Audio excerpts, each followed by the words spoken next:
ભાજપે ચંદુભાઈ શિહોરાને ટિકિટ આપતા સુરેન્દ્રનગરમાં તળપદા કોળી સમાજમાં ઉકળતો ચરુ। લીંબડીમાં મળેલી બેઠકમાં સમાજના અગ્રણીઓએ કહ્યું, ચંદુભાઈને ટિકિટ કાપો, તળપદા કોળીને ટિકિટ આપો।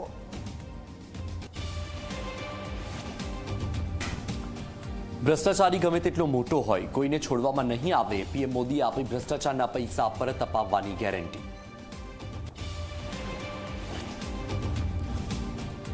દિલ્હીના રામલીલા मैदाનમાં इंडिया गठबंधनની લોકશાહી બચાવ મહાન રેલી। સોનિયા, પ્રિયંકા, રાહુલ, ઉદ્ધવ, અખિલેશ સહિતના નેતા ઉમટ્યા। રાહુલ ગાંધીએ કહ્યું, વિપક્ષને જેલમાં નાખીને ચૂંટણી પહેલા મેચ ફિક્સિંગ કરી રહ્યા છે મોદી।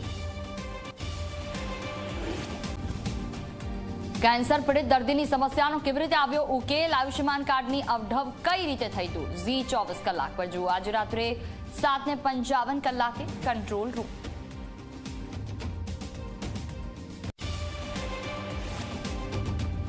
આ કાર્યક્રમના સહ પ્રાયોજક છે